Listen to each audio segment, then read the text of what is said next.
Hello and welcome to the Smells Like Infinite Sadness podcast. I'm your host, Michael Taylor. For those of you who don't know, I run the website, smellslikeinfinitesadness.com. It's a blog covering the best alternative rock from the 80s and 90s up to present day. I'm a proud middle-aged Gen Xer who is still obsessed with the music of his youth and loves to talk about it. For those of you tuned in a few weeks ago, you heard that my friend and I, Chris Logan, looked back on 1988 and all the albums that are turning 30 this year, which is hard to believe. We discussed our 15 best each to go for a total of 30 for 30. And we had so much fun doing that, we thought we would look into 1993 with albums that are turning 25 years this year in 2018.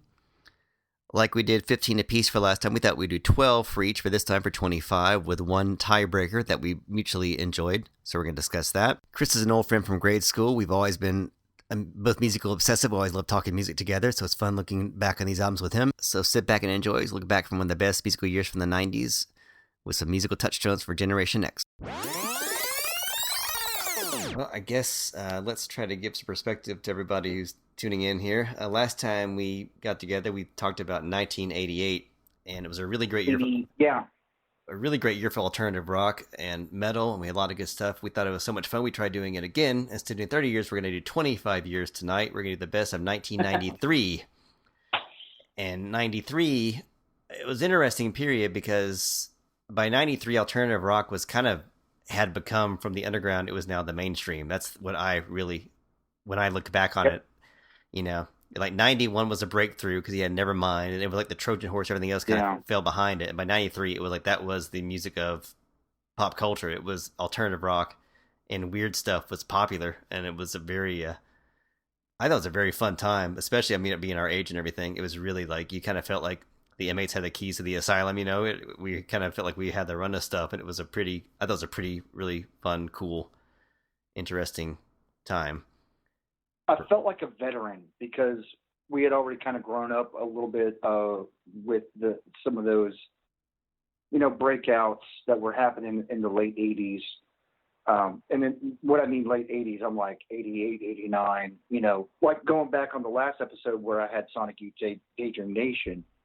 Well, within 6 years, you know, they're being played on mainstream radio, and that was, it was really surprising. in some ways, for some people, it was appalling, but at the same time, you know, I mean, it was a natural progression. Alternative was it wasn't just college rock anymore. It was a, you know, viable way to sell records now. They had their own radio stations in New York and L.A. We had one here in Dallas-Fort Worth area. And that's right. You know, I mean, it had its own group of kids now. Just like you had your country kids in high school and your Hesher kids and the preppy kids who liked to listen to the Jets and Debbie Gibson and stuff like that back then, you know. Now alternative music has its own group of kids, and the culture they multiplied exponentially.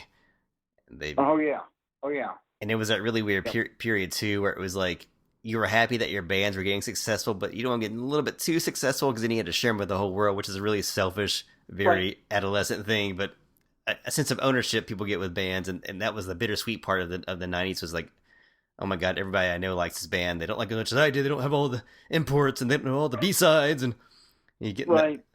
But that's and your ticket into the show used to be like $5. Yeah. And now it's $15. It's $20. Are you kidding me? They just put out one record.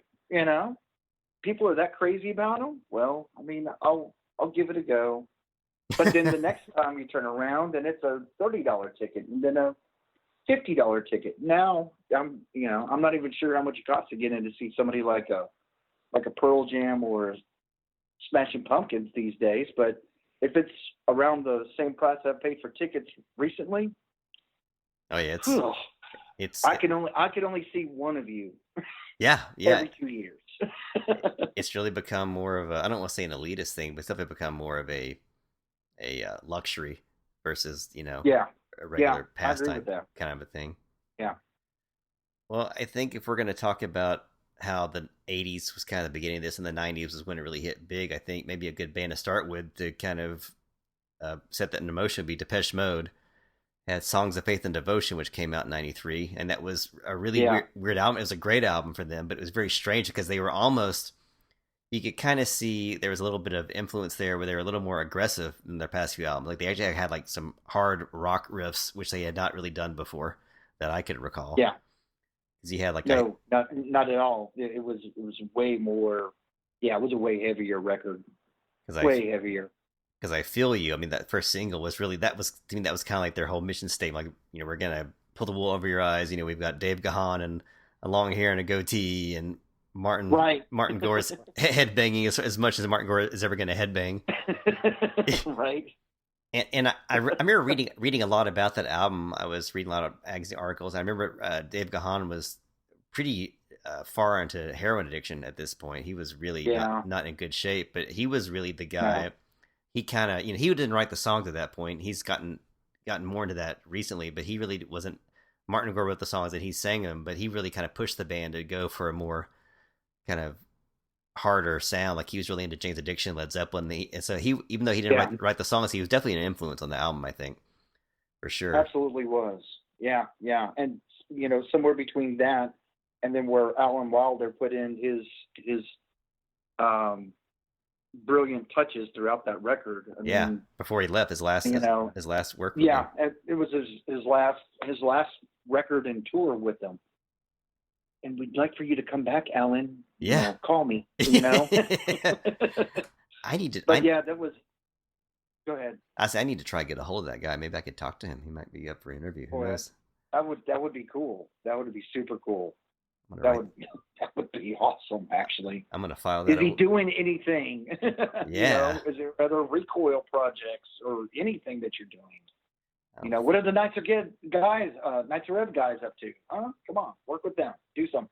Yeah, I'm gonna file that away. Oh yeah, but yeah, getting back to this record for Songs of Faith and Devotion. Yeah, you know what? I love that album all the way through. I really did. There wasn't any song actually, but really, I Feel You is the only one that I could probably move past now. Yeah, the first track. That's kind of the way. And that's it. I see that's the way for a lot of albums I listen to now. It's like, you know, I don't know if it's because they just got played too much or they're not as special the deep cuts. But I Feel You to me is probably my least favorite song off that album at this point. Yeah, so. Yeah. I like a lot of the deep cuts, In Your Room, Rush. I love Condemnation. I really do. Yeah, that was some of Dave's best vocals to that date. And really cool kind of gospel affectations. Like, where did that come from? Yeah, did not expect that from him, but good stuff. That was a great record. That had one of those songs. There are certain songs that they don't come around very often, but there's certain songs that give me the chills, and the one from the album that gave me that was One Caress. Have I had that right? One Caress? Oh, yeah. Yeah. That song I thought was absolutely amazing. It almost sounded like something of an Alfred Hitchcock movie, like Bernard Herrmann or something. Right. Such a great, just everything about that song was, you know, there's not one electronic. Well, that's a good point. That would really fit. Because he really had that very old style orchestration, and it really showed too that, you know, the band they didn't need to hide behind their keyboards. They could do whatever they wanted to, and that was a perfect example of Martin Gore's, not just his compositions but also his lyrics and his vocals. Which I think if you had to pick like the two best rock, I guess modern rock groups who have dual harmonies, I would have to say it's a real tight race between Depeche Mode and Alice in Chains as far as from our generation. Alice in Chains is pretty good. But the way that is a good duo. The way Gahan and Gore's vocals work together, I think it's just so great. I never get tired of hearing them sing together. So that's the one that I would start off with. What would you follow up with next? What when you think of 1993? Well, I'm going to go with the tour opener on the Songs of Faith and Devotion tour, and that would be the. They opened up. They opened up the show up here. Well, I saw them in Dallas, and they did 2 nights at I think it was still Reunion Arena at the time. And record that year was Dusk, and mind you, it's not like that Dada was really the household name. No. Not even for the alternative kids, that new crowd. But there were a couple songs that might have creeped on the radio from somebody doing a Flashback Friday hour. So they may have heard something like Infected or well, really that was probably it, was Infected. Yeah. Of course, now or we maybe something from Mind Bomb. They might have heard Beaten Generation or something like that. But that's a good album too. Yeah, that was a really good album. I think Johnny Marr had he played on the Beaten Generation album, or I'm sorry, the Mind Bomb album. But he wasn't on this record. I don't think he was. I thought he wasn't on the tour. He wasn't on the tour. He played the album, but he didn't do the tour. That's what it was. Because the one song I remember about this album, I remember seeing that video for the Dogs of Lust. Yeah. That's the one that was like Dogs of Lust. That may have been their biggest single off the album for sure. That's at least the one that I remember. It very well could have been, but I mean, it was. I really did like Matt Johnson. I mean, he wasn't really complicated in what he was trying to say, but emotionally, he was a really complicated artist. And even to this day, he was going through. It was one of the strongest outputs from him. Because let's see, I think it took him a while to put another record out. No, well, I mean, it was a cover record. So of all Hank Williams covers. Oh yeah, that's right. I forgot about that. Yeah, it's a very odd but cool album. Oh yeah, it was really cool. His take on it for sure. But then there were all these little rumors kind of going around that he had this record in his pocket and another one over here on the shelf, and he was going to put this one out. And I'm sure he has like, a nice walk-in closet that has quite a bit of material that may never ever see the light of day at all. I don't know if he's just that picky about it, but this was a good album. I really enjoyed Dusk, and I was glad to see that they got on a tour with Depeche Mode and helped them out a little bit. But in all honesty, I don't think it really did, because if you weren't a fan, then you weren't going to get something like "Love Is Stronger Than Death." That's a good song. Which is a great song, but lots of good stuff on that record. Yeah, I remember. I don't, for people who are listening, especially those who are younger, one of the magazines that isn't around anymore was Details magazine, and Details. They had some great music interviews, I recall, and they actually interviewed, I think, Matt Johnson for this album. And I remember now he was talking about the Dogs of Lust. They said that when they record that song, that they all took sleeping pills and tried to make the song as dry, and try to get as messed up as they could before they passed out. And that's what the whole song is, that kind of weird, kind of lusty, slow kind of burn thing. I was like, that seems kind of dangerous, but that seems right. That's rock and roll right there. There you go. Right, thinking of sleeping pills. Well, I think there was, like the companion to that, to Dusk, there was a really kind of slow version of Dogs of Lust on it that had, actually it had another version of Infected called Disinfected. Ah, nice.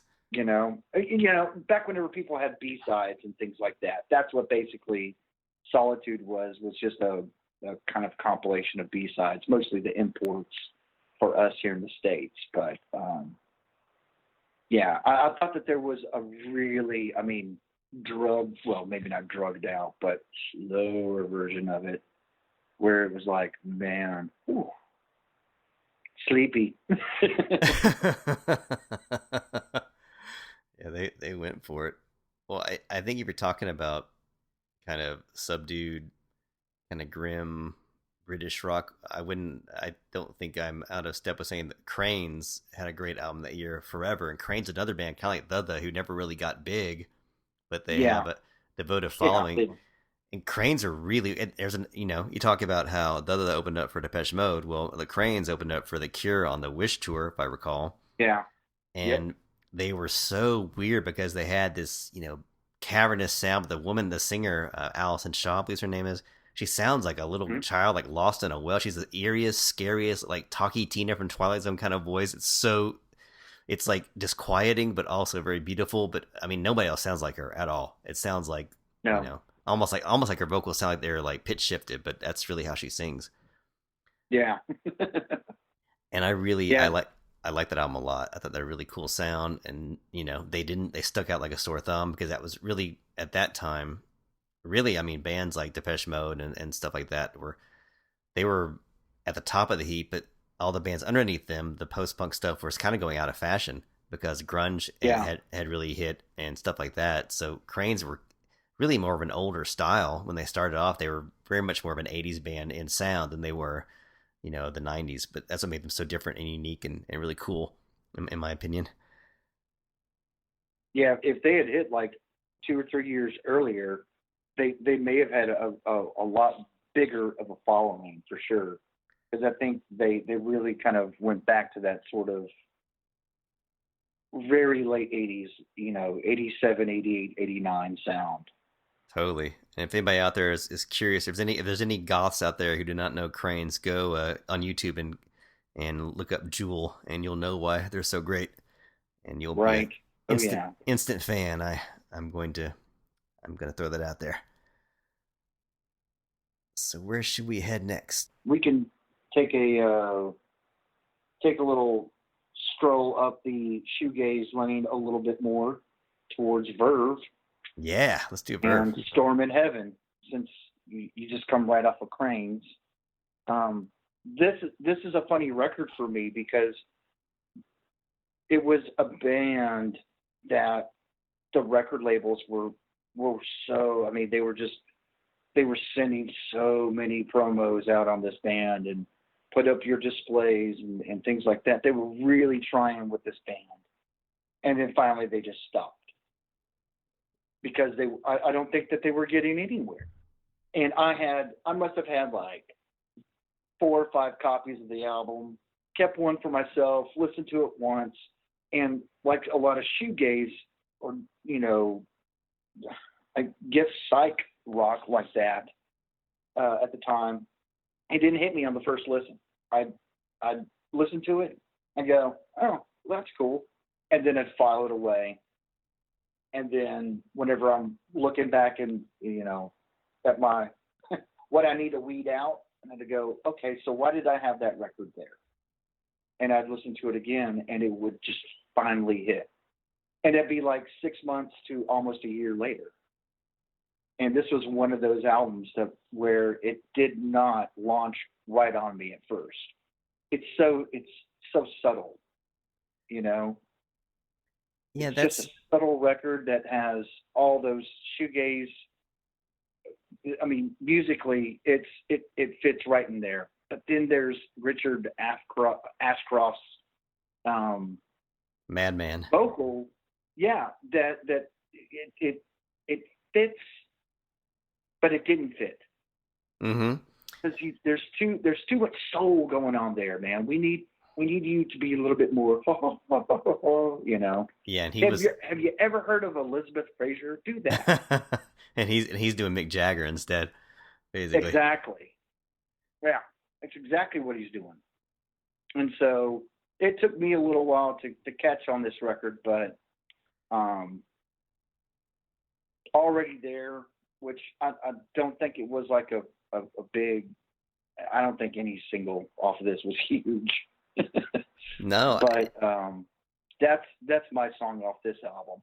that's a great song. It's funny you mentioned that because I heard about it's one of those bands I read about but didn't listen to, and then I think Right. was it like 2 years later that movie The Doom Generation came out, I think. Right. And that soundtrack for that was amazing, and that's how I discovered the Verb, because I was on that album, and I was like, oh my god, Yeah. these guys are great, and it was so huge sounding, and I think Nick McCabe is one of the most underrated guitarists from that era. Oh, That yeah. guy is amazing, and Yeah, absolutely. Just it's so funny, some of those guitars, because they're so reclusive now. mm-hmm. And he was reclusive and, back and then, I think. He was kind of. yeah. Well, I mean, they were reclusive back then, still are today, and yet they did some of the best. They put out some of the best records, at least in the British charts, because they were all British. It seemed, you know, Americans still want to, you know, flash a little bit of flash somewhere, you know. Well, they don't want to go hide away, but oh well. yeah, the Verve were a weird band because they really had a. It's like they had all the right ingredients, and they went on to great success, but they couldn't keep it together. It's like they broke up 3 times. Yeah, They broke at up. least. Storm in Heaven, they broke That's up. one tour. Yeah, and then the Urban Hymns tour, which I actually saw you. I forgot about that. I saw you at the Houston show, which was a fantastic show. But Nick McCabe venue. What was that venue? That was a Bayou Palace, I think. Bayou Place. Bayou Palace. Okay. Really good venue. But I remember. Yep. I remember that show. I was pissed off because it was supposed to be Massive Attack and the Verve. Massive Attack pulled out, which I was upset about. And then I showed up, and Nick McCabe wasn't even in the band. He wasn't even playing that night. And they didn't last too much longer after that show. Of course, they came back. I guess they reformed about 8 years or so ago, and then they broke up again. So yeah, maybe they'll come back again sometime soon. Yeah, well, I'm not even sure what Ashcroft is up to these days, but yeah, he's had some troubles, I think. Yeah, he's had his own issues. I mean, he's no Gallagher brother, but no. You know, yeah, I guess he's a Gallagher brother to himself. I don't know. He's a hard cookie. He is, and I maybe the fourth time be the charm. Well, I guess we'll have to. We'll see. have to see. But if we're going to talk about shoegaze, I think another British band who had a really great album that year was Slowdive with Souvlaki. Oh yeah, Souvlaki was great. Oh my God, that's another band too I didn't discover till after they broke up. I discovered these guys till the late 90s, but when I did, I was like, oh my God, such a great sound. Those guitars. Mm-hmm. And then Brian Eno playing some tracks on that album. I guess it was their sophomore album, and I liked their first album, Just Like a Day, a whole lot. But this new one, you could really see they were kind of growing and trying some different things. It wasn't just.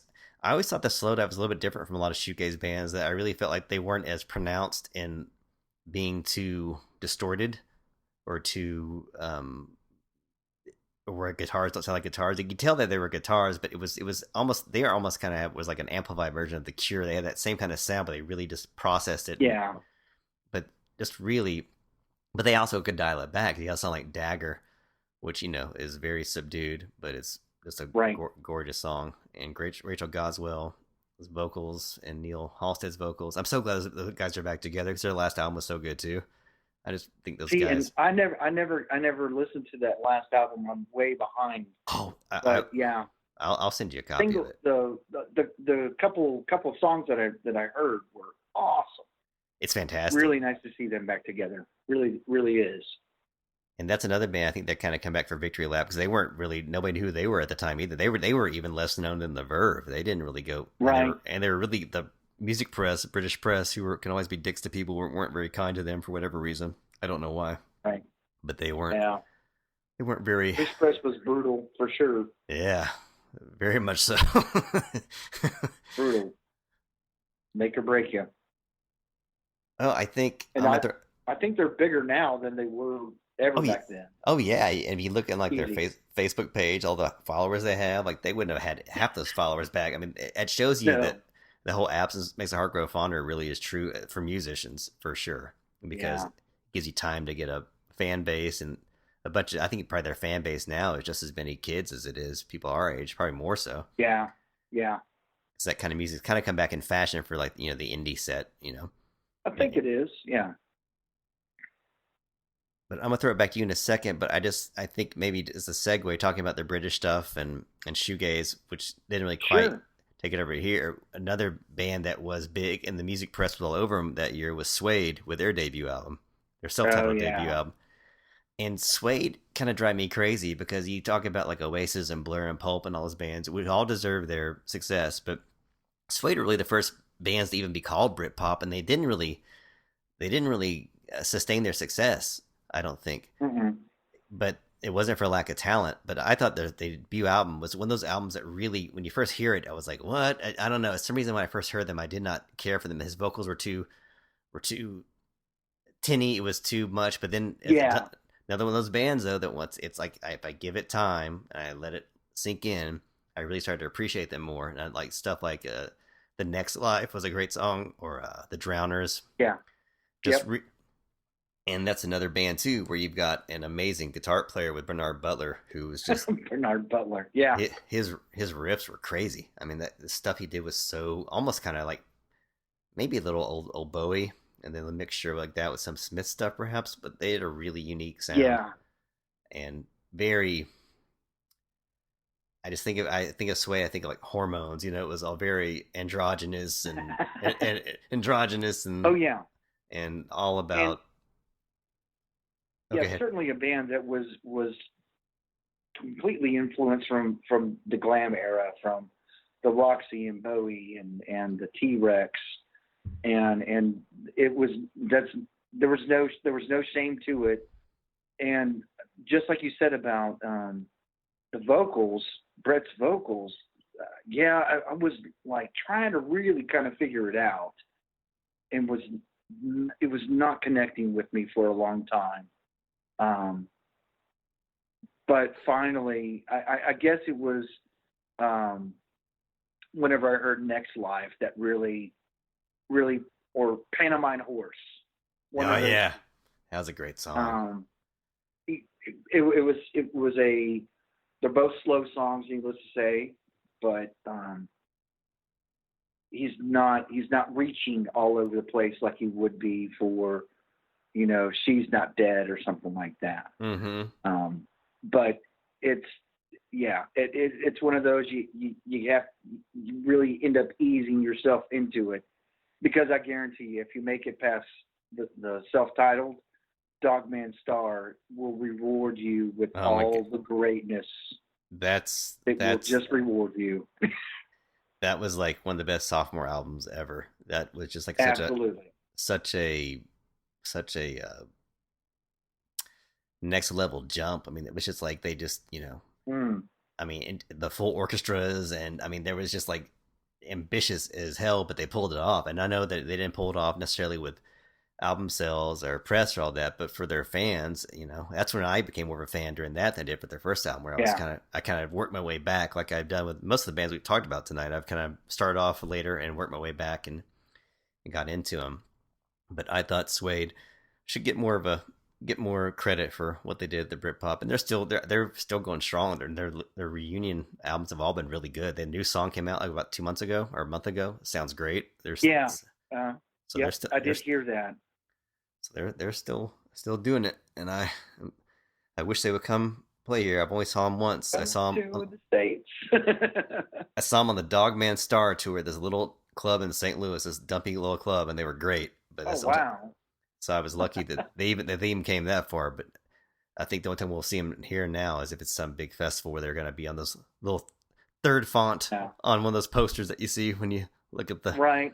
the big font, the second font, the third font, and they're a third font band. But in my heart, they're a large font band. Oh yeah. Oh yeah. You know that they could pull off a large font over there for sure. Absolutely, So I mean, we should at least try to get them second font. they deserve that at least for sure. Yeah.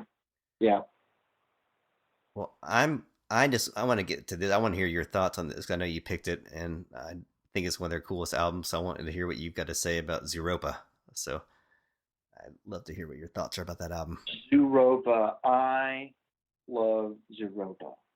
This is, of course, the era whenever U2 fans started to jump off the ship. They were starting to drift further out into the realms of technology and capitalism, and you know you wanted your big pop stars, and you got your big pop stars. Are you coming along for the ride, or are you not? And they were making, initially, from what I recall, it was originally supposed to be an EP that just somehow snowballed somewhere in between all their outside Zoo TV tour um, shows where they got together and they put songs together and then they go back and do 3 weeks of shows and then they take a couple weeks off and that was, from what I can remember, that's how this album actually started, and it just started to get even bigger and bigger and bigger. And I love how this is the era where they started to push themselves. I still like a lot lyrically going on with the songs that they were writing, but as far as musically, that's the part that really that I love the most. Well, Just because of the technologies that were being used. And it's a lovely album. I love it. Flood produced that, right? Didn't he? Did Flood produce that? Flood was one of the producers. I think Eno was a producer on it. Yeah. I don't think Lanois was part of it, but yeah, Flood was. I think Flood was the main, your main guy behind the board. See, he had a banner year that year because he also did Faith and Devotion. But I think what I like about Pop, it's I love the sounds on there are so cool. I love the guitar tone, like on Dirty Day. Yeah. Or how they pulled off that thing with Johnny Cash on the Wanderer. Just those Wanderer. Yeah. I love it all, and I know it wasn't one of their biggest albums for No. but to me, I like it just as much. I think maybe not quite as much as Octoon Baby, but it's pretty close. It's a pretty close race for me for those two. I think they're very much of a pair, They certainly are companions. It's peanut butter and jelly.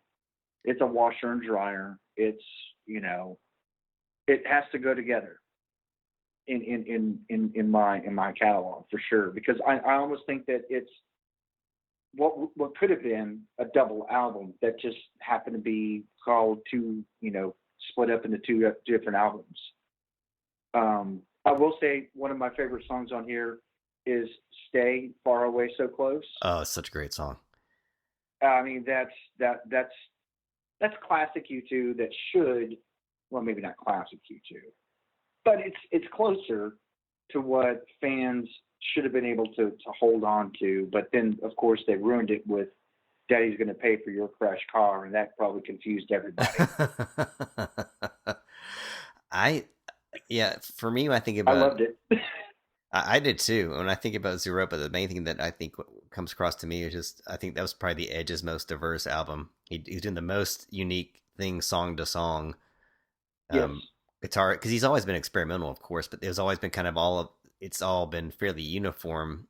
But I thought for Zeropa, almost every song was like, let's try this, let's try that. It was very kind of mad scientist guitar stuff going on there. Yeah. It was really, really cool sounds.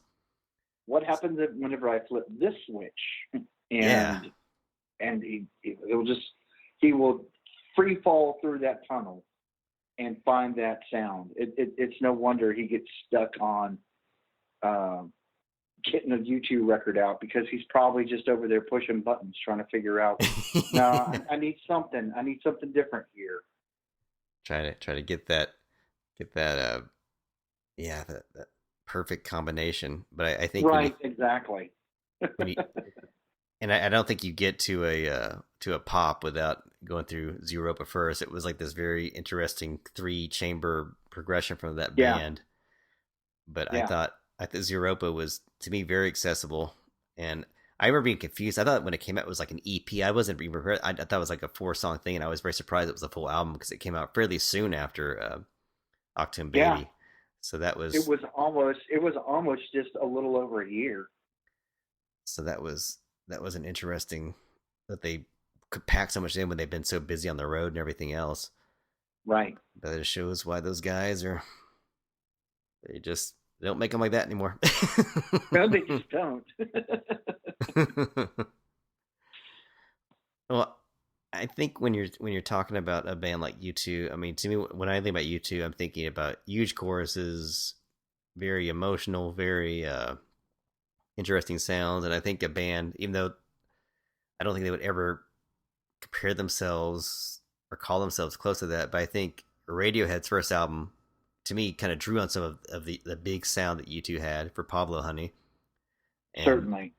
and Pablo Honey, to me, that is an album that I hate when I see like Radiohead album rankings or articles on Pablo. Like, oh, it's Pablo Honey's shit, but the rest of them were all good. They got better after Pablo Honey. I'm like, no, you're wrong. Pablo Honey, it's a perfectly fine album. I like Pablo Honey very much, and y'all can kiss my ass. I think Pablo Honey is great, and I'm gonna go to bat for it every time I can. I thought Pablo Honey, to me, there's not one song in there that is not catchy, that is not interesting.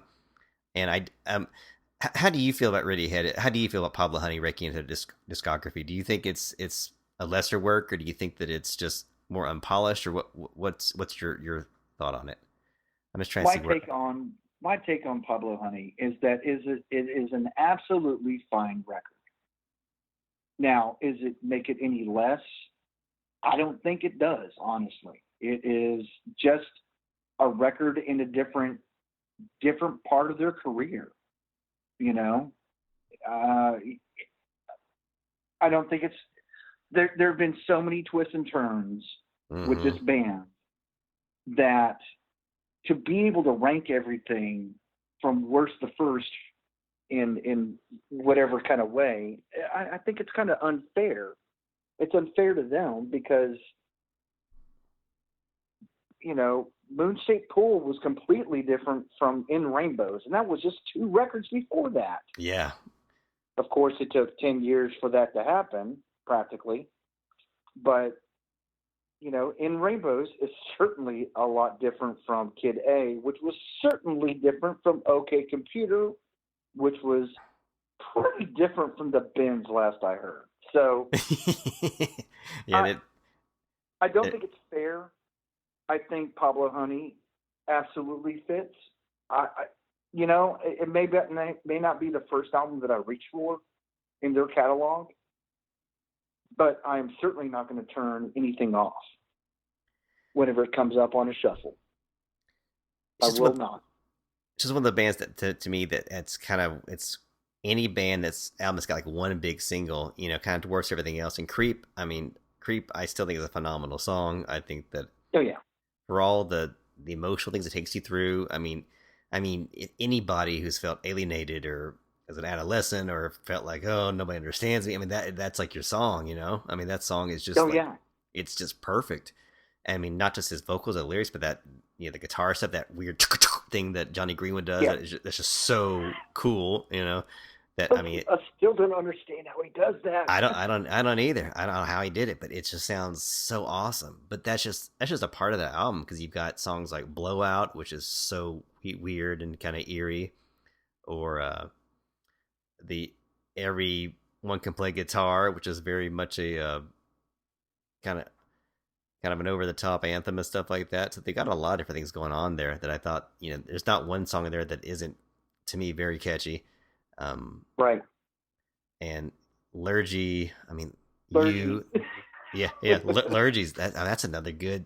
It's got that, they have that sound that I love when it's like a combination of like melancholy or like just kind of sadness, but there's like this light or the end of the tunnel kind of a thing. It's like this very bittersweet sound that I think they do so well, that I always appreciate about Radiohead. And you're just kind of seeing them, obviously they would go on to be more ambitious, and the Bends was a huge leap up. And of course we can go on and on about, like you mentioned, how other albums were, but I thought it's a perfectly good debut album. I think that it's a perfectly fine record, everybody. It's fine. Yeah. Don't get it. It's okay. But if you're some person out there who just has been told that Pablo Honey sucks, and he only started with, say, I don't know, OK Computer or Kid A, just go back and give it a listen and just try to enjoy it for what it is, because it's got some really good songs on it. It's very catchy. Oh yeah. Thom Yorke's voice sounds great. The guitars are awesome, and it's just got that little 90s alt rock atmosphere to it that you didn't really ever hear again on the other stuff. So that's my fight for agreed for preserving Pablo Honey. Give it a chance. It's a contender. I love it. So I'll let go of that now and Where should we go next?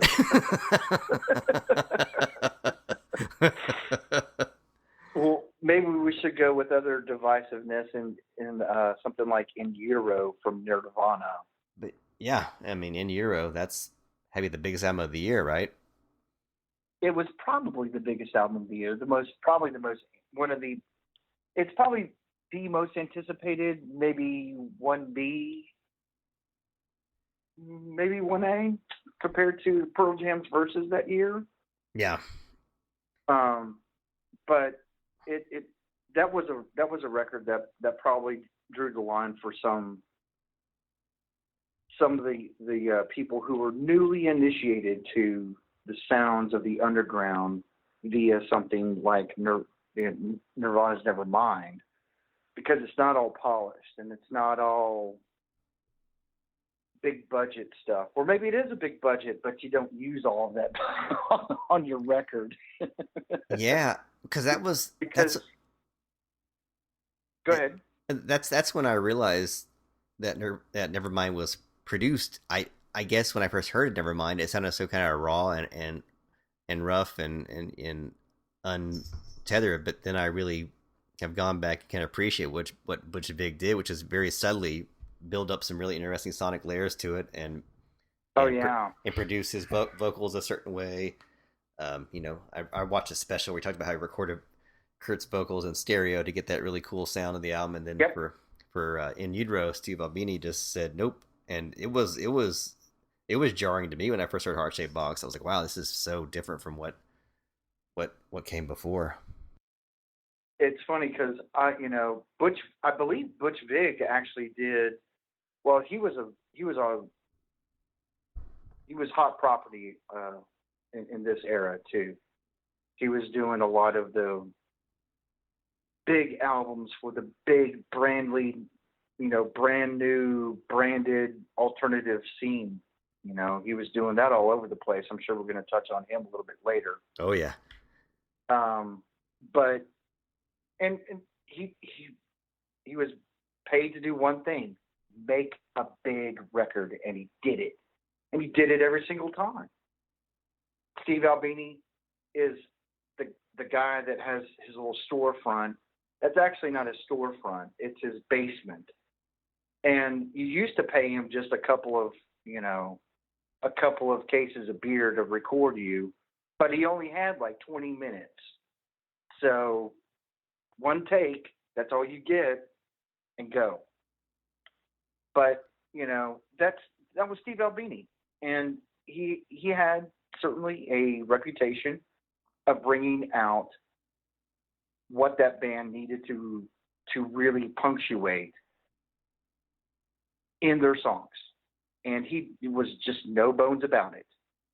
My favorite thing that I remember from reading whenever the record was sent to the record label, DGC, one of the guys came back and said, "The grown-ups don't like it."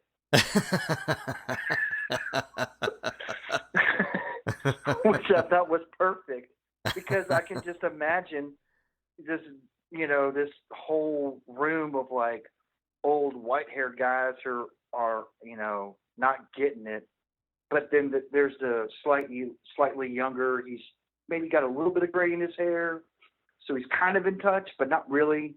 He's just trying to be cool, but he knows enough, and he can work with that record where that other guy can't. And this album was I'm sure it was torturous in its own way. Really hard for them to kind of make it through, considering where was Cobain at this point. I don't even know. I think he was actually on the up and up at that point, starting to get clean again. But I think it's a great album. I don't see it any less than Nevermind. Matter of fact, I probably see it a little bit better than Nevermind in some cases. Yeah, that's one of those ones that took me a while to kind of come back around on. But I think if you listen to it now, to me, that's really the one where you can really hear that something's really not right with this guy. I mean, you could really You could, I mean, you could hear that in all the earlier stuff, of course, for sure. But this, I really thought that this album, in particular, had a real, you can kind of see that the facade was kind of fading away, and he was really battling some severely dark stuff. And I think, Right. I mean, Penny Royalty is one example, and of course, Rape Me is probably the best example. And it's such a, Right. it was almost like very similar in guitar style riffing to Smells Like Teen Spirit, but a totally different. It was Mm. way more upfront, way more. I But think that was on purpose. I don't know for sure, but to me, it felt like it was on purpose because here they had a song called "Rape Me," which I think somebody had to change on their. I forgot what they ended up calling it because they didn't want they didn't want the name "rape" in a song. And Walmart had the power to do that. yeah, it's like art tape me. I don't know. 18 or something. Yeah, I mean, it was just like, oh, okay. Yeah, because it was I even think, shocking to hear it on the radio. You're like, wow, they really went. yeah. Yeah, Whoa, you guys, really? I mean, for 1993, that was even in that era. It was still shocking hearing a song called "Rape Me" on the radio. It was, and it was very Oh much yeah, by design. I'm sure he knew what he was doing. oh yeah, he did. And I really think whenever you start to, whenever you move up to their MTV Unplugged and you hit some of the songs that were like Penny Royalty on the MTV Unplugged, I Mm-hmm. really think that you get. I mean, you you're able to, or they dissect the song and they really expose what is going on. I mean, what must have been chaotic for him? I can only imagine he's somewhere teetering between trying to stay sober and losing control. And And being the most I popular think rock star whenever on the you, planet. yeah, exactly. And then I think for me, Penny Royalty on MTV's Unplugged really, if you're not able to appreciate the in Euro version, at least take that home with you because I think that really is. I think it's a standout. Definitely. And I mean, it kind of was. I guess it was really the last big album from grunge. I mean, Pearl Jam kept putting out stuff. Alice James put out some stuff, but I think in Euro it was almost kind of like a closing statement as far as like, um, well, I guess it's not really true because he had Super Unknown, but really it just felt like even back then it felt like when it was kind of like a line in the sand that Nirvana, where could they have gone if he hadn't killed himself? Where could they have gone? Is kind of the question people will always wonder what the next album would have been like. We're never going to know, but I mean, they certainly left us with something that's haunting and still very potent. Yeah, And the what ifs are certainly. I mean, there's a lot of what ifs that you know. Where would he be? Where would music be at this point? yeah, I mean, having him around as a crotchety elder statesman, I think would have been nice. I would like to hear his. It would maybe help me feel less stressed out about things these days. I would like to have heard his perspective, and it sucks that we can't get that Yeah. Yep. because when we lost him, I mean, people say, "Oh, I knew where he was," and oh, that sounds exaggerated, but it was a big deal. I mean, it was a It was a huge. really big deal. Yeah, it really was. I mean, Seattle has been just kind of like a series of tragedies in that way. I mean, I still can't believe Chris Cornell's gone. I still can't believe Wayne Staley's Right. gone. All these people, it's something about that town. Just I don't know. It just that Yeah. scene was just a dark, dark scene. But he was, he made it. Town or It's the industry, it's one of the two. yeah, for sure. But if you talk about like how dark that was, and kind of unforgiving and raw and abrasive and very much kind of unfiltered, I think a good companion album for that for me that year would be Afghan Whigs and Gentlemen, which I thought Oh, that was a was good album. was a fantastic album. I wasn't that big of a fan of theirs before that, but Gentlemen really hooked me. It just had that weird mix of like 70s soul, but some grunge in there, some alternative rock, some indie rock in there. Greg Dully, far from a great vocalist, he can be very out of tune sometimes, but it all Oh worked. yeah. It all worked. But I don't know I think about an album like that, which is very sexual, very every song's about a relationship gone bad, some drugs thrown in there for Yep. good measure. But I don't know if you can make an album like that today and not get just torn a new one from, for people saying it was sexist or misogynist. Or I really think that I think Yeah. Greg Dillon. I mean, he can do whatever he wants now because he's got his cred and he's not, he's a cult figure. They were a huge band, but I don't know if you can make an album like that these days and not just get shit thrown at you, because it was, a very unflinching and not very flattering look at relationships and just being kind of a dick. I was gonna say. I mean, the title track is irony at its finest. It's basically about Yes. a guy, you know, basically using a woman and going through her and on to the next one. Basically, just and the whole album is about that. But really, I think I don't know if he's ever mentioned this, but it really, you can tell even from the lyrics, which are great lyrics, but it's, he's not proud of it. I think it's very much a the opposite of what you might hear from like some hair metal band, where he was really examining Yeah. the dark side of debauchery and broken relationships. I think that's exactly where this album is kind of lodged in. It's the joys and mostly regret from just being a jerk. And you know. I know that two of his favorite bands I've read are The Cure and The Church, and you really can hear The Cure in this album. I think is a very gothic underpinning to, like, you would never call them a goth band. They definitely have some atmosphere that feels cut like that. A lot of that, I guess, is from Rick McCulloch, who's a very interesting guitar player. He has this really weird mix of like these soul licks, but also the kind of heavy atmospheric chords and open strings. So they're just a really, really cool band, and that's the band that never got very big. I think probably one, it's because Dilley's voice is just a little bit limited, and two, they just were like a college band, and that was fine. That's not, they were, and they've still got a very loyal following, deservedly so. Certainly, just the club band. Did you ever catch them? I did. I saw them at Liberty Lunch, actually, just a few months before they closed Liberty Lunch down, and it was for their final, for that third album, 1969 or 60, I think 69. Yeah, 69. Yeah, and I don't even remember who, if it might open for him or not. 65. Yeah, 65. 1965. Yeah, which was not nearly as good album as Gentleman was. It was okay, but or Black Love, which is a really awesome album too. I think Black Love was that was a really good album. Real close second with this one. But yeah, they sounded great. I mean, that was actually the show. I don't know if you remember, he got in a fight with a bouncer afterwards, and he got landed with a concussion, and they thought he was going to die. That's the show. Yeah, he's hospital for a week. So I'm thinking, oh, it's a great show. They're awesome. And I show up the next day at work. Man, did you know that guy got knocked in the head? I was like, what? Oh, jeez. Yeah. Wow. So he didn't make it. Almost didn't make it. Wow. That was crazy. I remember that show still holds a lot of legend to it. Yeah, they were so good. I mean, they were just they had like backup singers, and they had this whole old school vibe. I thought they were great. And Gentlemen, really, really good album. I don't think there's one bad song on there. I can't think of one song there that I don't care for. Nope, I can't either.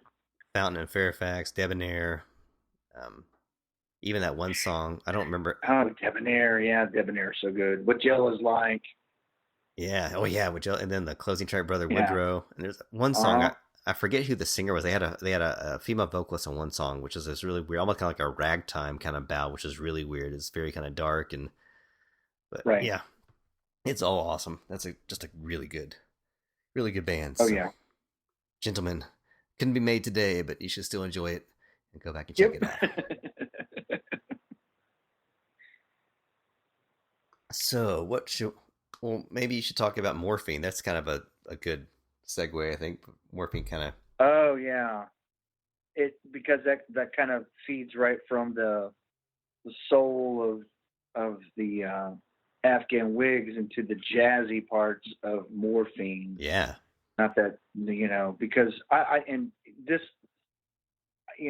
ran across Morphine just on, I don't know, some Rykodisc compilation or something like that, and it really caught my ear because it was three things. It was drums, it was bass, and it was saxophone. And I thought, it's like it's 93 right now. Who's doing this? Yeah, guitars are everything. I mean, there was no guitar. It was just bass guitar, saxophone, and drums, and that was it. And so it really caught me off guard.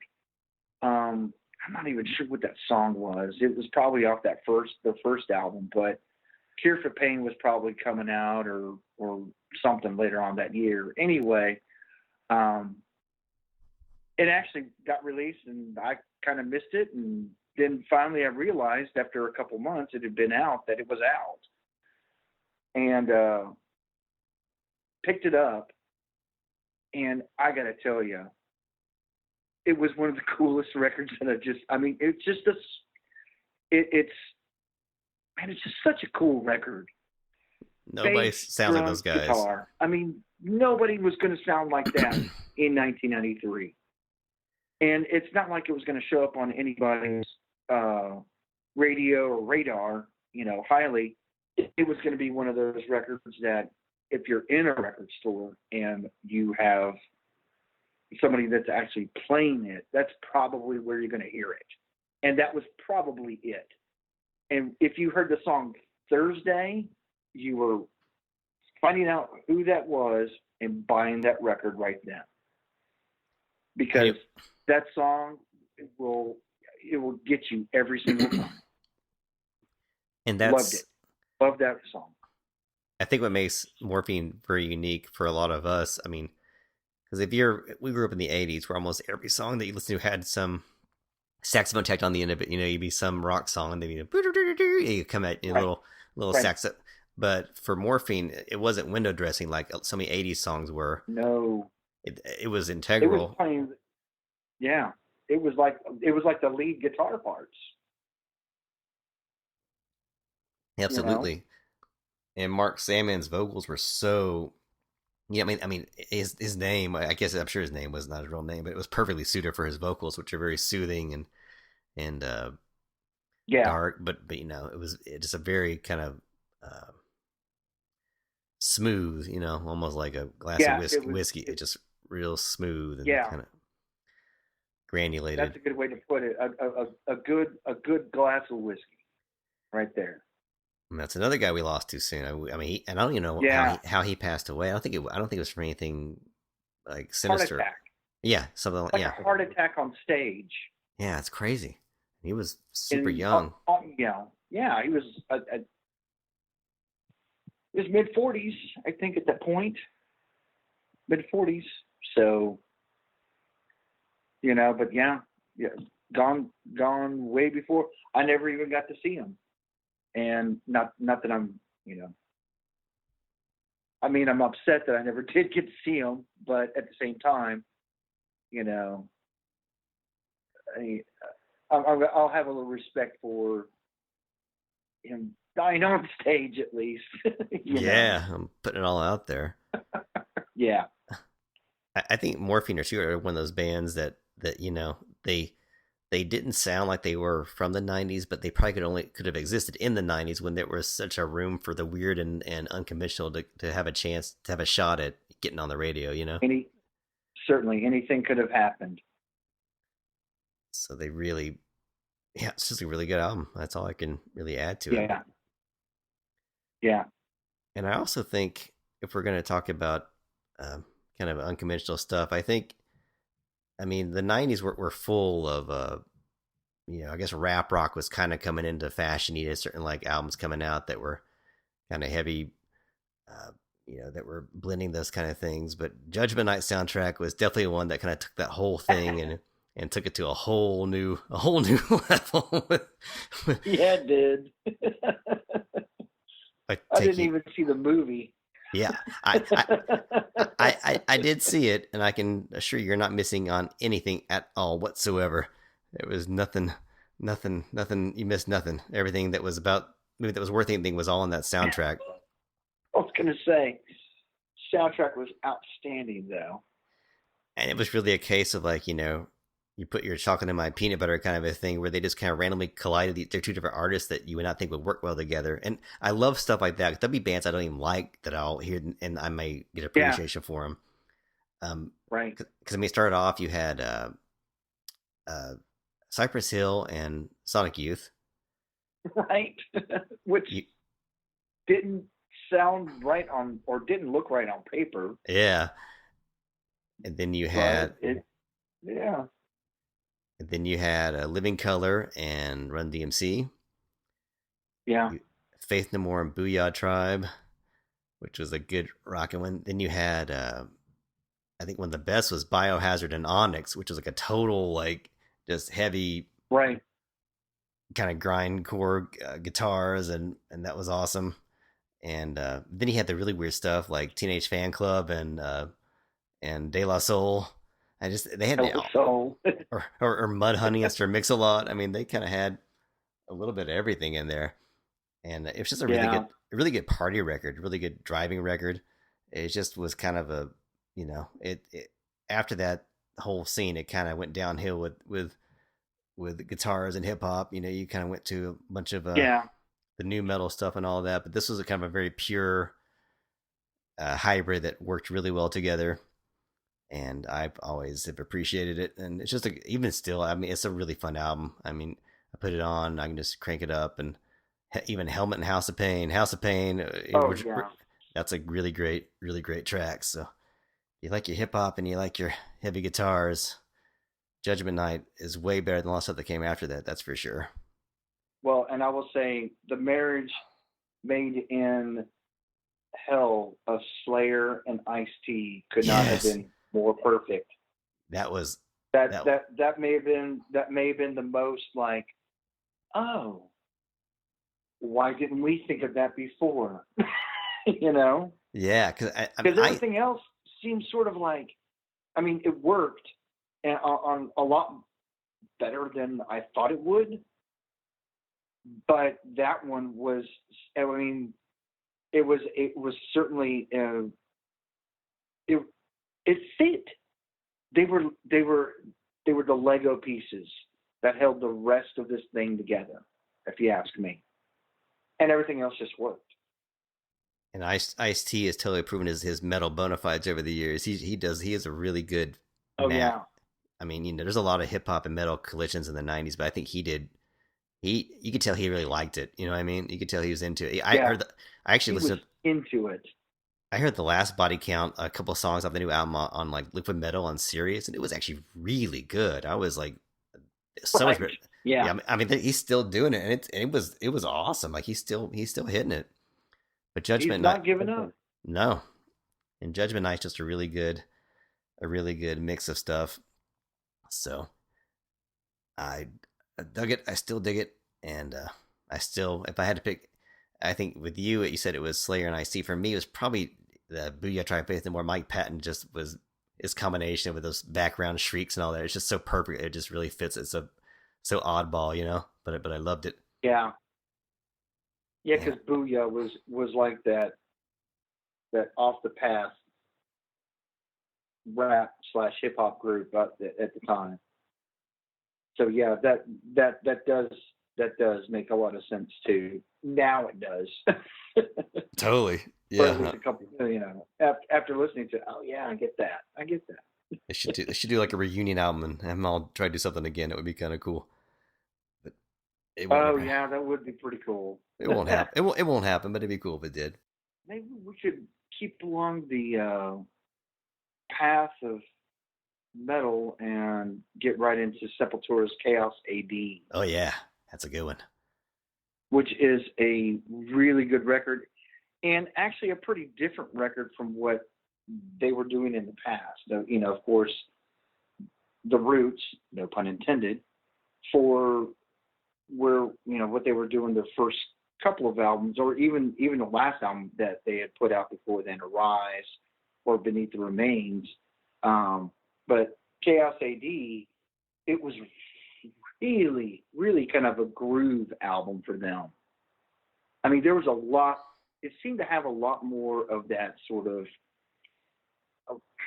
I kind of hesitate to say it, but a lot more of that industrial feel, and not so much because of the tweaks and the loops that you might get in industrial, but the way that the songs were constructed, especially with the guitar riffage, I guess you might say. Yeah. It really has this.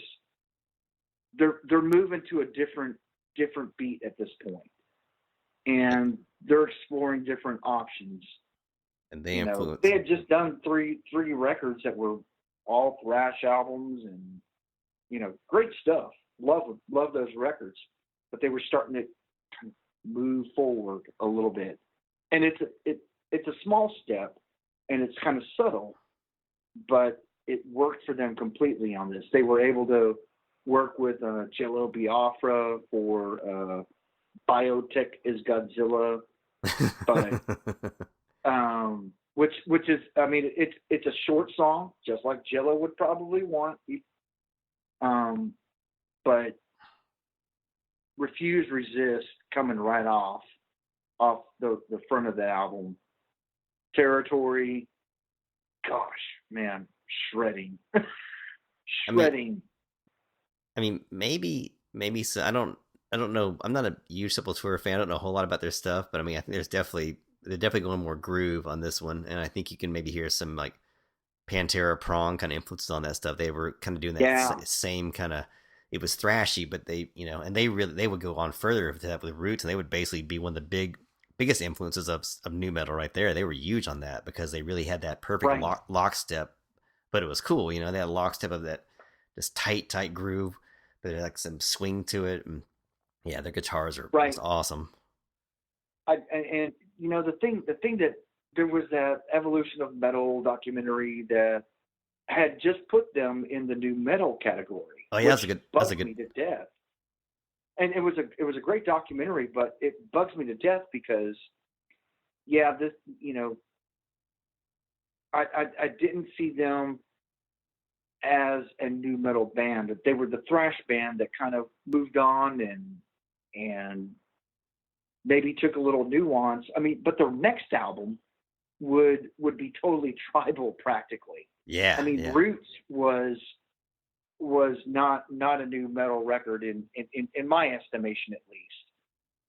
It was, well, what do we do whenever we, match up, the indigenous sound of Brazil. Mm-hmm. The percussion. Oh my God, that song is so good. Yeah. That song is so good.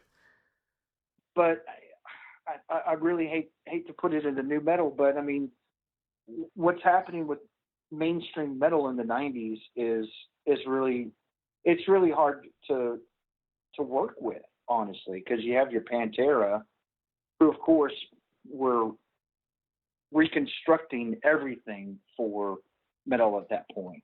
Mm-hmm. If you ask me, I mean, there was hardly anybody else that was breaking new grounds at that point. You'd have to dig deep under the glaciers of Norway to find, the black metal saviors of metal and whatever,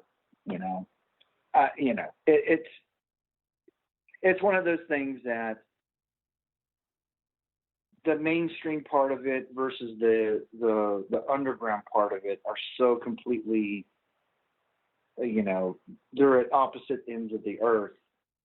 But I love Chaos AD. I saw that tour. It may never happen like that again for them, and that's okay with me. I'll let this one stay where it is in my memories. Definitely one of those bands that were hugely influential. They might have been the biggest band, but I mean, you wouldn't have metal today without Sepultura for sure. They were just massive. And let's keep on this heavy theme here. We'll keep going here because I'm gonna give a shout out. I originally wasn't gonna do these guys, but then I realized I hadn't picked them, and I'm like, this is stupid. I gotta do these guys because they were huge, and that's gonna be Undertow for Tool, which was their. I mean, I consider Opiate is an EP, right? I mean, that's basically considered an EP. Yeah. And it's a live album too, which is, a very interesting way to get started. But Undertow is our first studio album, and Tool were basically kind of like, you can make prog rock that's not really for nerds, and dial down all the math stuff a little bit so it's not so complicated, but keep the weird time signatures and the weird symbolism, the not explaining the lyrics, making them kind of questionable, making them dark and very theatrical, and Undertow was a really great introduction to that band. And Maynard James Keenan's voice was still one of the most unique vocals you'll ever hear. Like, it's heavy, but it's also very effeminate at times, very androgynous. He's got a really unique instrument. Adam Jones is a great guitar player. He doesn't ever go anything too complicated. He's not a big solo guy or anything, but really great guitars. And of course, bass is solid. And then drummer's name, Danny Carey. Danny Carey. That is a drummer right there. Nuts. That dude is one of the best drummers of his generation. If not in rock and roll, we're going to go to another drummer like that pretty soon.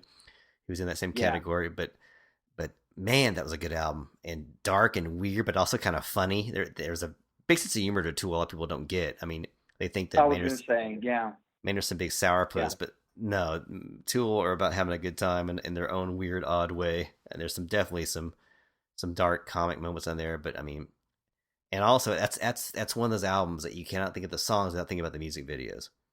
And for the videos for Sober or for Prison Sex, which were directed by the guitarist, who really, I think, has a lot of influence. I don't know if anybody out there has listened to this, seen this guy's stuff. There's a group called the Brothers Quay. These two brothers do these really strange animated films. And I was trying to think who they were. Yeah, the Brothers Quay, and they just the same kind of weird, shaky puppets stuff. And I think you definitely can see an influence on him for that. But yeah, Tool, that was their big introduction. They would get way bigger. This was kind of their first baby step. But they were perfect, I think, for the alternative rock era. But they also had little traces of some old prog and some Led Zeppelin style classic rock and all there. That they did a really cool sound. And so we got to give them a shout out, I think, for sure. Oh, yeah. We were talking about Morphine kind of being a weird example of a band that were not traditional as far, but making it work. And another band that were very similar, but they're way more obscure. And that was Cop Shoot Cop. And Cop Shoot Cop were never a big band. They were smaller than even a band like the other. They were very underground, but Cop Shoot Cop are a really interesting group. They were out in New York. They had two bassists, but no guitarist. Right. And they also had a drummer that played primarily on like kitchen equipment and sheet metal and weird stuff like that. And it was, here's the thing is, I don't remember Cop Shoot Cop all that much. But I remember they were somewhere in between of being like this, like Shirley and Einstürzend and Nirvana. Yeah, exactly. Kind of Ned's Atomic Dustbin kind of thing. A little bit of Killing Joke kind of stuff going on. Yeah. Uh-huh. And actually, I saw them at South by Southwest in 1993, the same year that I bought the album.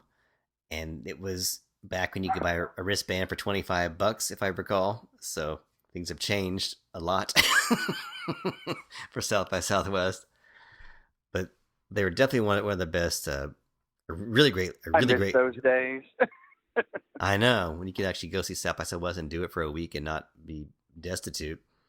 But they, Cop Shoot Cop is a really cool group. They had a really interesting thing going on. The vocals are really cool. I think the guy's name was Todd A. I think he was also a bassist. There's another guy, I forget his name, but they had a guy doing keyboard, some industrial stuff. So definitely some industrial, some, like you say, some of the kind of avant-garde rock, and it's really cool, heavy group. They only came out with one more album called Release, where they did have actually a guitar player on that. So they kind of broke their own rule, but it still worked. And then they went kaput. I didn't realize they put out a second record. Yeah. I think they had like 3 on. There was the one with the anvil on it, and then Yeah, yeah, with the and person's.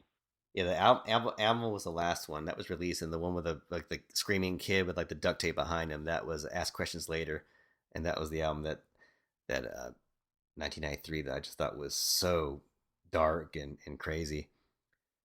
But that I think I need to give that record a chance or a shot or something like that. I was going to go call it a chance there for a second. Give it a chance. I Give think it a chance. it's worth it. And I actually just got a promo a couple months ago. The new group is called This Wilderness, and it's got one of the guys from Cop Shoot Cop, and that's a new singer, but he sounds almost very similar to the guy from Cop Shoot Cop. So it's kind of a cool little throwback to that. But it's it's one of those bands that you would see 120 minutes one week and never see him again. And it wasn't any fault of the group. There was a saturated market, and they were a really weird band to market because they had no guitar, 2 basses, kind of a strange thing to do, but they were really cool. Where do you put them?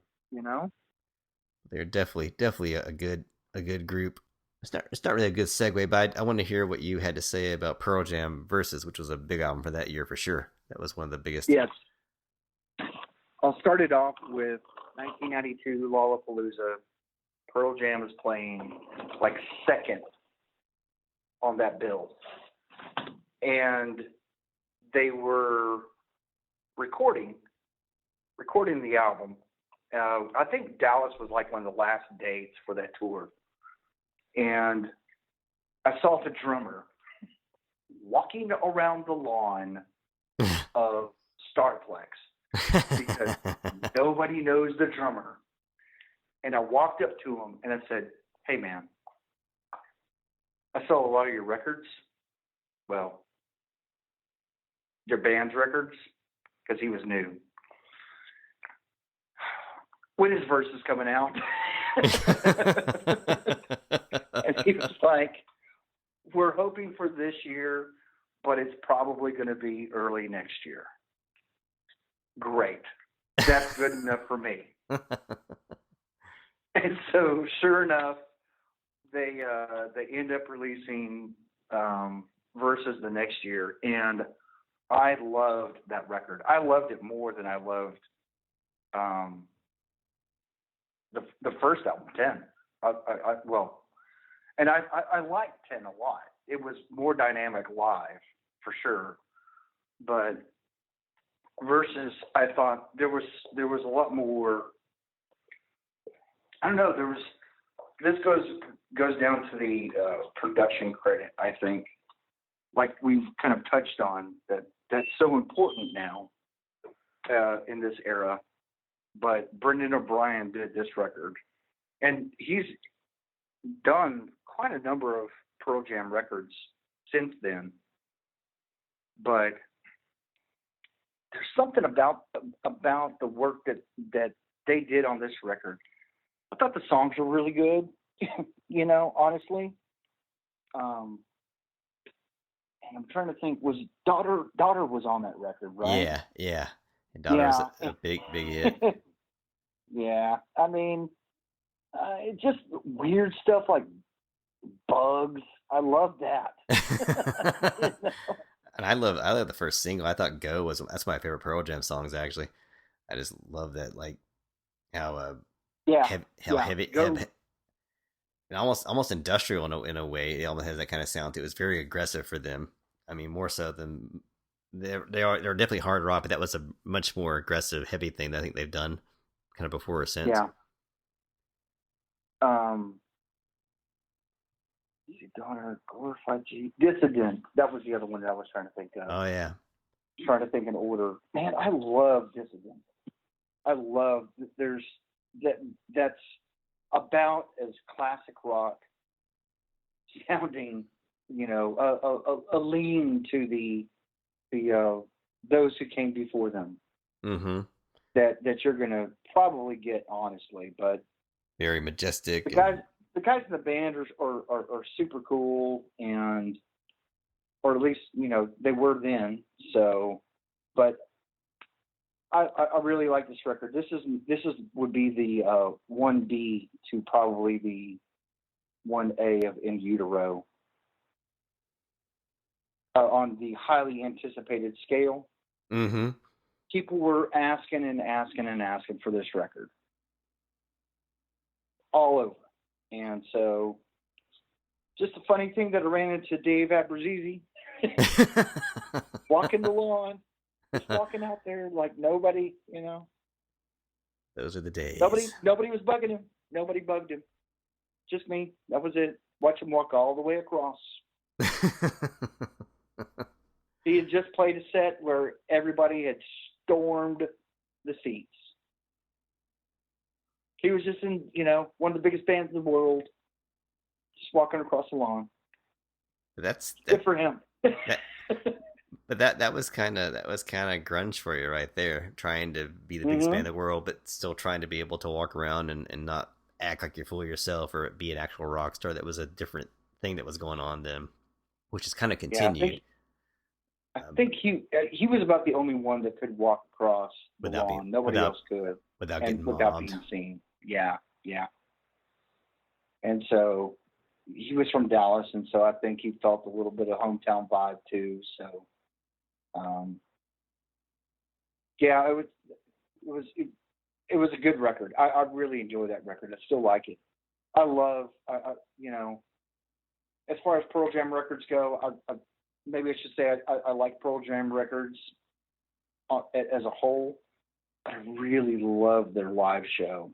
There's something else going on there that they just can't capture in the studio.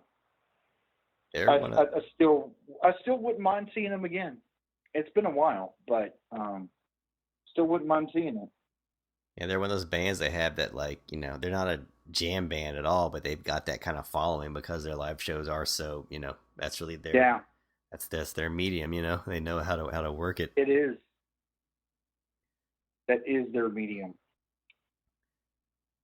But I think we were talking about, Kurt Cobain and losing some of the grunge singers, but we lost another singer this year from a very different band. It was Dolores O'Riordan from the Cranberries. And the Cranberries put out an album in 1983 calling Everyone Else Can Do It, So Why Can't We? And I thought it was a really great, wonderful debut album. I thought it kind of, to me, had little elements of like Cocteau Twins or the Sundays, a little bit of dream pop here, a little bit of folkiness here, and, some little Irish folk kind of a feel to it. And it's just a really solid debut album. It didn't get a lot of acclaim at the time, and they weren't really a critics-darling kind of a band, but they were one of those bands that were able to have a totally different sound than what was popular, but still be, big hits because they had songs like Linger, or Dreams, which are so just great hooks, and a very unique vocalist. But they also had, some real darkness to them as well. I mean, there's definitely was some, I don't want to say goth, but you could there was some elements of that in some of their earlier songs. Just the last song is called what's the name of that last song? Oh, I can't remember. It's gonna bug me. Do you remember it? It was something about. I don't. I have to look it up. It's bugging me. I gotta look it up and go back because it was a really, really, really good song. Look it up real fast here, and I'll go back and fix this. It's like a mental block of me. It's like I gotta find out what it is. Okay, so yeah, they had a really good song. The last song that was called "Put Me Down." It's a really awesome kind of 1960s little folkiness there going on. But I just thought that the Cranberries were really great. They went on, of course, to make a second album with Zombie, which almost had a kind of a grunge sound to it. But this was kind of their first entry into rock. They were very, made a pretty big splash. But it was kind of nice when you had so many albums that we were turning on and cranking out such heavy guitars. Have something you kind of have something as the alternative to that, alternative, I guess you could say. And have something that was kind of more chilled out. And they were a great chill out. Read a book, cry over your ex leaving you, or whatever you have to do. Get on with it. But they were great background music for that, and she was a great vocalist. And it sucks that she passed away because she was, they were a good band, and I think they're probably getting more of their just due now because of it always happens when some tragedy happens. People start saying how great they were, but they were a great band. Oh yeah, yeah. And I see here you've got Spilt Milk on your list here from Jellyfish. So Yes. I think we should talk about Jellyfish a little bit here. Yeah, Spilt Milk, last album that Jellyfish did. Man, I really wish they would have put out more albums. They're great. This was such a fun record. I have so many great memories of just hanging out with friends of mine. Just on a Friday night, we grab some beers and go over. Back whenever we actually did this, but we would actually just listen to music and sit around and gab and drink beers and just have a good time on a Friday night. And this was one of those records that got stuck in the playlist. We always found it showing up somehow. Super melodic, lots of leans to all that 60s psychedelia going on. It was just power pop at its finest. I love this record, and maybe it's just because of those Friday nights or Saturday nights or whatever it was, whenever we would just all hang around with each other and have community and break bread while listening to Jellyfish with Milk. But no, I mean, I love joining a fan club. New Mistake was another big one that I remember. I could probably pull this record out and maybe not know all the lyrics, but I would know the melodies and I could hum along to them to this day. Yeah, they were one of those groups kind of like the Posies too, where they were doing power pop, but it just that they had that one hit in the late '80s, "The King Is Half Undressed," maybe in 1990. That's when it came out. But they were when grunge hit, they didn't really that style of music just never really caught on. You had bands like that or School of Fish, that had that kind of sound, but they just were more of a cult act. But Jellyfish are really great, and didn't those guys go on to do a lot of stuff like Roger Manning and some other they did like a lot of music for Sofia Coppola stuff, and were in that weird. I know Andy something.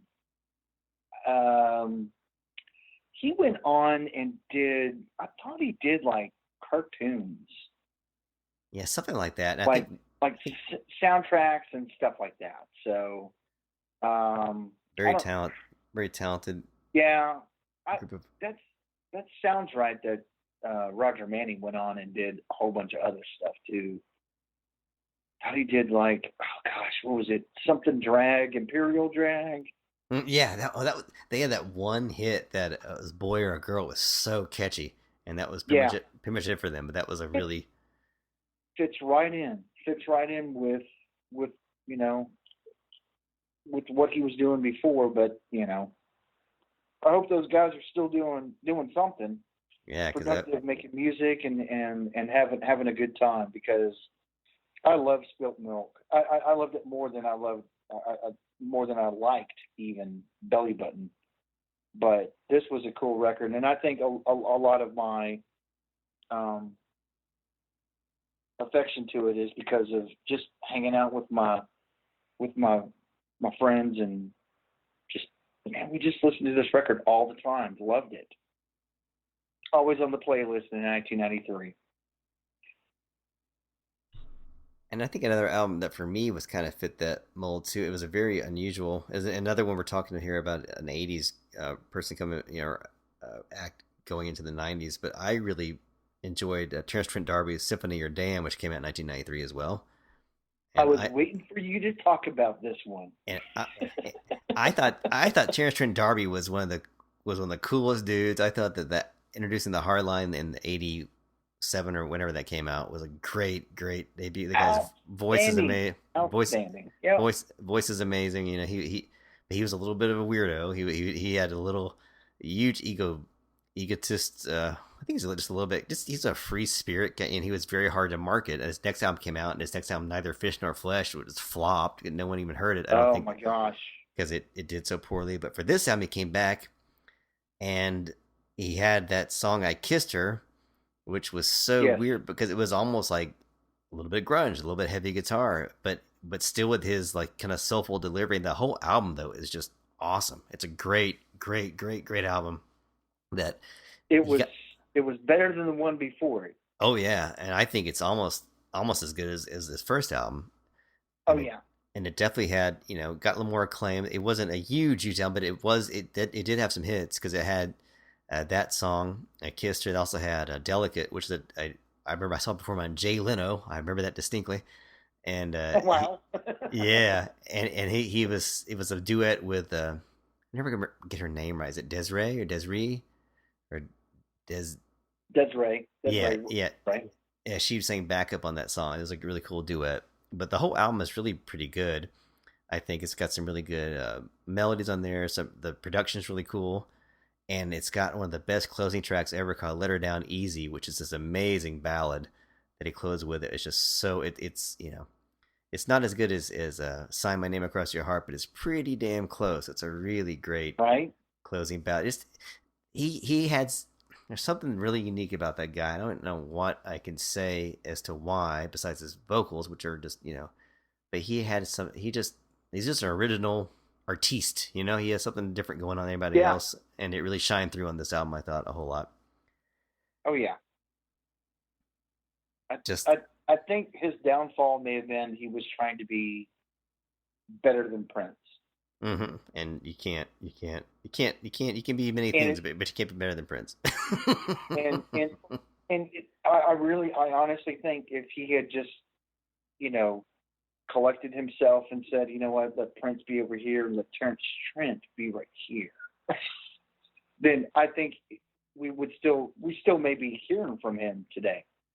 Yeah, because now I think his competitive spirit on his next level may have gotten the best of him at that point.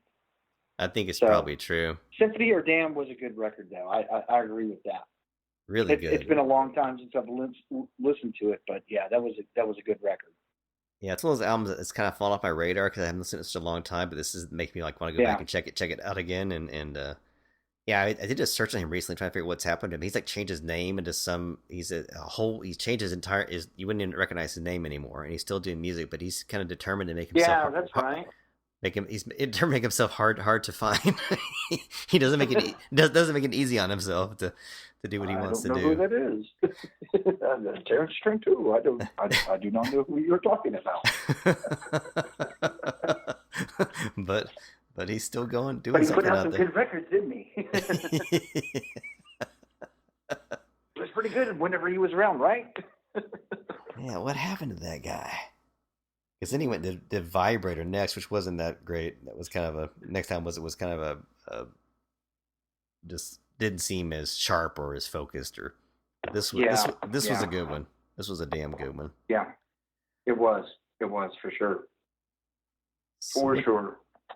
So what should we tackle next here? Well, I guess maybe we could hit on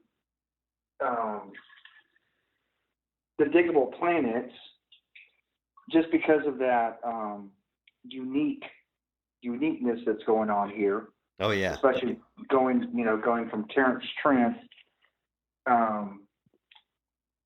This was that time.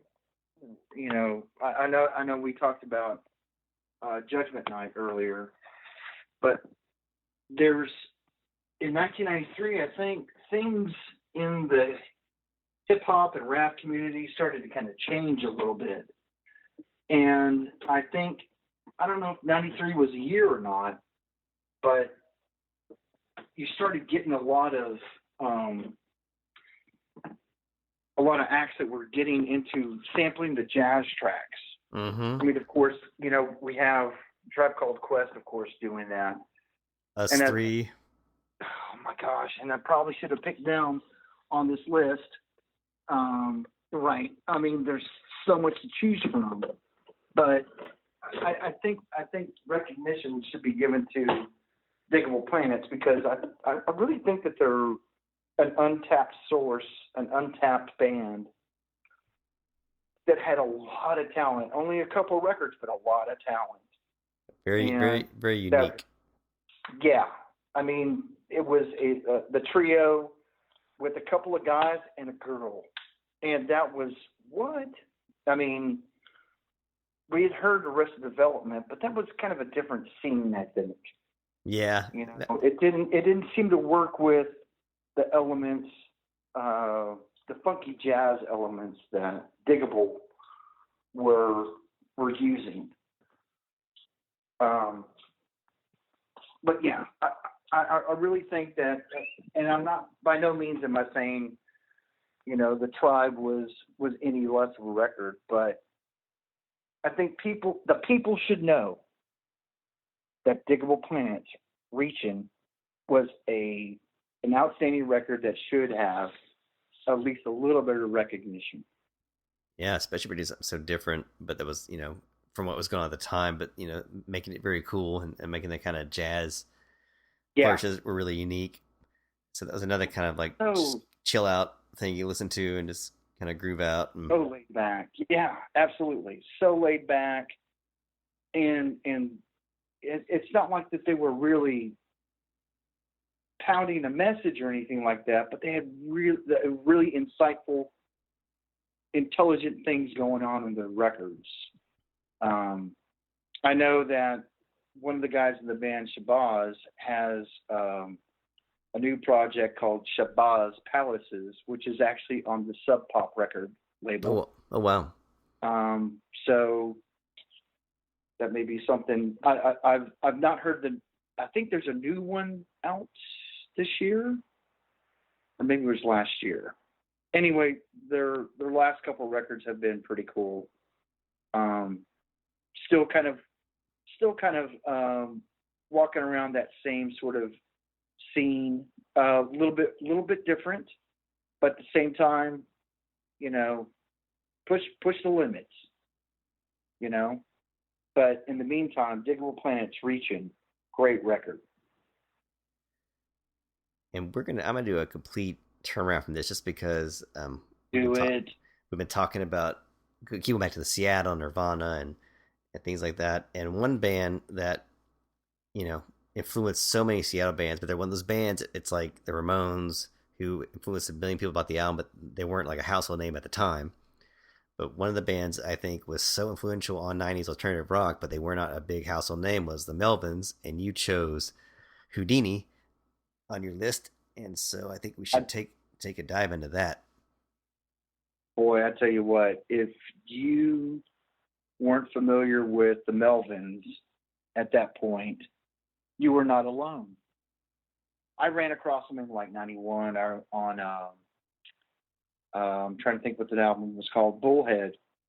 It was like in 91. And they had floated around for a handful of records after that. The explosion of Nirvana happened, and I don't know if the story goes that Kurt was able to get them signed to Atlantic Records or anything like that. Probably. I think it makes sense. I mean, it kind of makes sense. I don't know how the story really goes, but at the same time, record labels were just dying to sign the next big thing. The next one here, the next here, sign right there. And Houdini was the child that came from this union with Melvins and Atlantic, and it's by all accounts their most popular album that they've ever had, will ever have.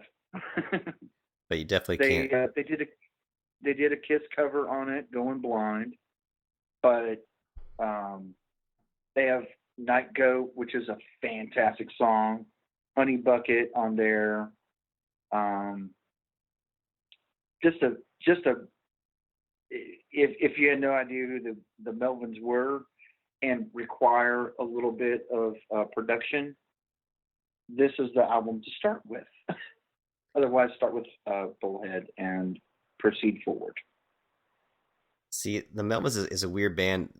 I find it's happening to me more as I blog more, but it's so weird to me that I've interviewed two guys from that band. It's very strange. I got to talk to both Buzz Osborne and Dale Crover, who are both super, and Dale, yeah, super nice guys, right. and but the thing is, I wasn't that familiar with them. I knew of them, so I was offered the chance to interview them, and it's kind of thing where you don't want to sound like an idiot, so you do some research. But it's like I knew of them.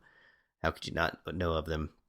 But I kind of went back and did some research, and Houdini has some really great songs on there that I was able to kind of gravitate toward. And now become a massive Melvins fan, so I'm so glad I got a chance to interview Buzz and get kind of a perspective on that and get to appreciate him, because actually the year I interviewed him was the same year I saw him play at the Housecore Horror Fest, so it's kind of gave me kind of a double dose of Melvins, and really kind of wow.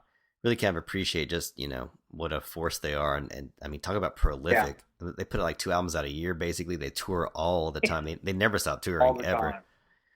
And just a perfect example that you don't have to be a millionaire to be a rock star and be a success, because they've got a diehard following. They're never gonna not have an audience, doing their own thing. They're not commercial in any way, shape, or form, but they're great. The Melvins are just flat out great American rock band, totally original, totally influential. Absolutely.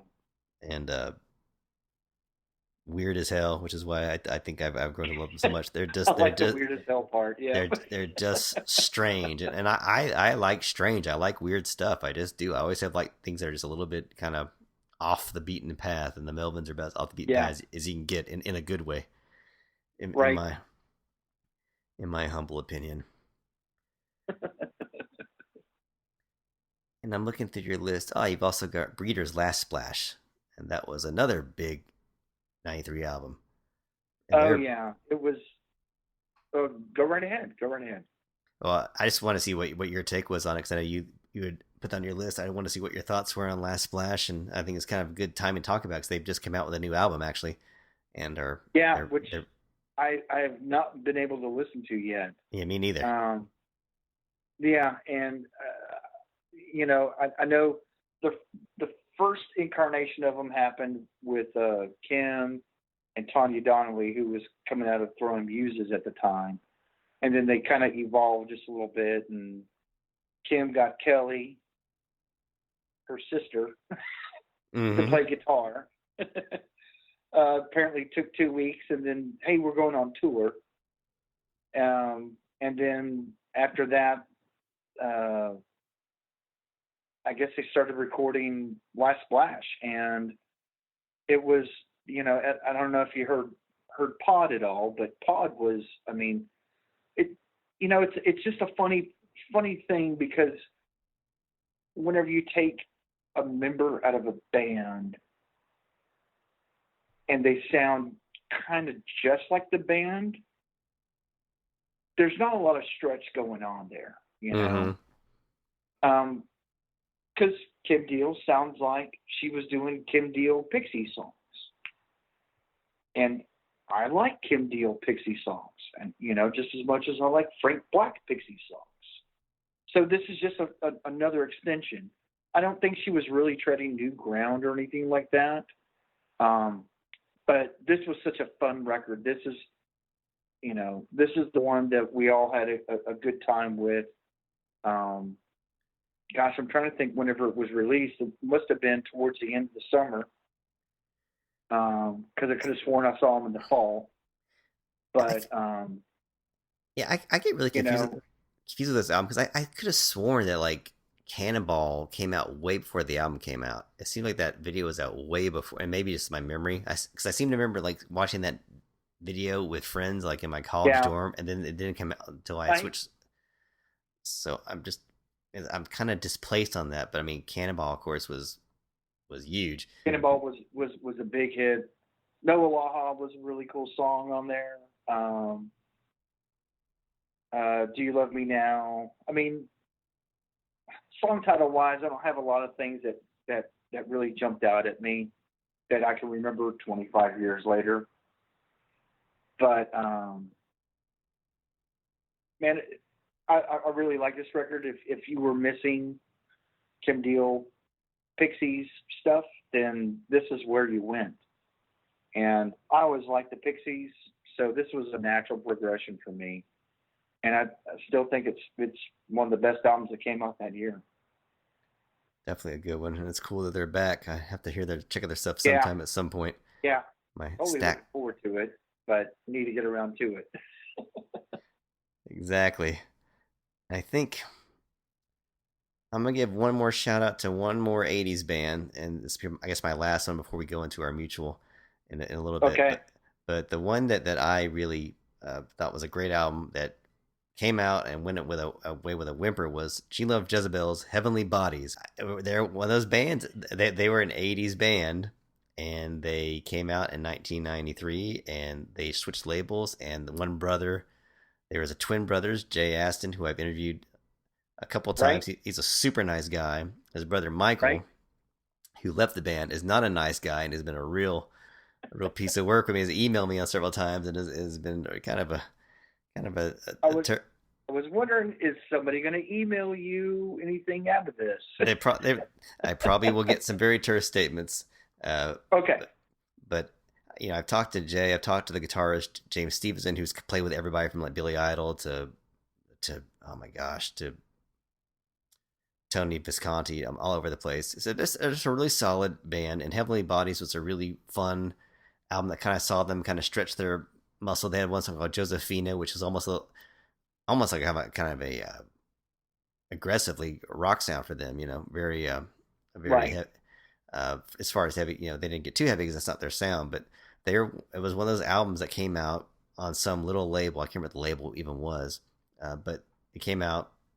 It was not fashionable at the time because it was 1993, and we covered that. You know, that was the post punk goth sound, which is not was not very popular at the time, but it was just a really good album. It had a Right.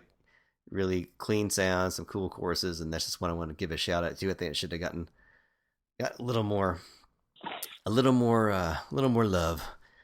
It was a What was a single off of that? Was there any single? There was Josephina, and I think Break the Chain was a second single. I'm pretty Gotcha. I'm pretty sure that. Josephina sounds familiar. Yeah, Jose, That name, yeah. it's one of my favorite songs by them. Actually, it's just really a really cool riff. It's really good, catchy chorus. It's a good one. It was. I remember I bought the single CD, the CD single for that, and Oh, okay. about a year before it came out, I'm like, this is just a good album. And I think they've mentioned on their website or different articles or interviews that they like the album, but it was just one of those things that just the label didn't have enough funding for it, and it kind of went the way of the didn't get the full Wow. thing. I remember that single though. Yeah, I think it got some play here. yeah. I sworn it did. I remember I saw it like 120 minutes and stuff like that, but it just never really. Yeah. Yeah. They were kind of, yeah. Be nice, Michael. yeah, yeah, yeah. Please don't come after me, Michael. Please. Please don't. It's cool, man. We're just talking about good stuff. That's it. I know you weren't in the band for that, but sorry. Right. Yeah. So we've gone through our favorite picks of 1993. We've discussed what we liked individually, things that we liked mutually, but we were talking about one mutual pick that would best sum up 1983 for us, and we both came up with the same answer. And if you follow my website, it should be no surprise, given the name of my website, that this is my favorite bands, even though they get no end of grief for some reason that are totally well deserved. But the album is Siamese Dream. The band is Smashing Pumpkins, and that for me still is one of the best rock albums I've ever listened to. I think it's Butch Vig. We mentioned earlier, the production is just stellar. The guitars in that album Absolutely. are, it's almost like a more muscular My Blade Valentine's at some point. They've got Oh yeah. Oh yeah. That's a good way to go with it. but they covered like so much territory because I mean they came out with Cherub Rock was the first single, and goddamn, what a first single! Yeah. I mean just the God. the guitars on that are amazing. The lyrics are amazing. it just was one of those songs that just it you just felt that sense of like euphoria when I mean when as soon as that kicks in, that's it's one of those. I remember hearing that on the radio on the Edge, and I heard Oh yeah. and previously I like you had heard Gish, which is their debut album, which is one of the best debut albums I've ever heard. I think it's just such a solid entry, and that Oh really yeah. kind of shows you what kind of band that they could be. But they had already imprinted in my mind their sound that when I heard that first single, I didn't have to hear them sing. I knew that was Smashing Pumpkins. I'm like, this is their new song, and I was fantastic. Yeah.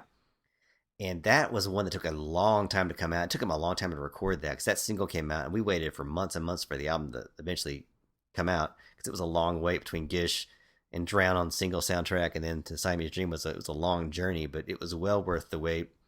And that's just one of those albums that if I, it's like it's my top 10 of all time. I just it's something I don't know, I don't know, I don't know why you decide what bands are your bands. I don't know how that happens, but Smashing Pumpkins summed up the '90s for me in a way some other groups didn't.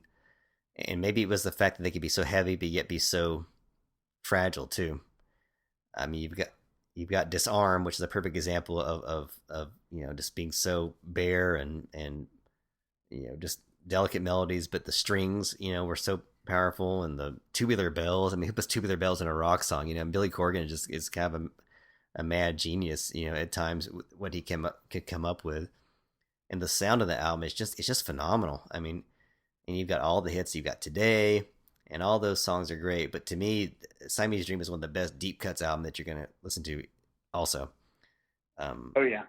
I think about Soma, which to me is, oh my god, what a song that is. Just it's just That so, and all of it just it's that got was yeah. it's just it's just something. And I don't know about you, if I mean picking a favorite song off Siamese Dream is really hard for me. But if I had to choose one, I don't know. I probably would go with Mayonnaise. I think if I had to choose one, I just think I would probably go with Soma, it's honestly. it's a real tough call because they both have that same, you know, I know. I sense, know. sense of heartbreak, but just the melodies are so good, and just what I love about Mayonnaise is that weird, those weird like Yeah, feedback yeah. parts that they cut in. It's just it's very like disconcerting at first. Here it's so odd, but it's just really the production is phenomenal. And I know that album was one that got a lot of notoriety Butch because Pig. yeah, Bush Vig killing Butch it. Pig. Jimmy Chamberlain, who along with Danny Carey is one of the best drummers of his generation. The drums on that album are insane. If you need Yep. one song to typify why his drums are so amazing, listen to Geek USA. That song is fucking bonkers, and the drums are just absolutely Geek USA. It's a crazy song. I mean, it's all over the place, but it's so solid, and it's almost metal. That's just, they had a metal side to them, and Geek USA is very It aggressive. was It's borderline. it's Smashing real, Pumpkins is really.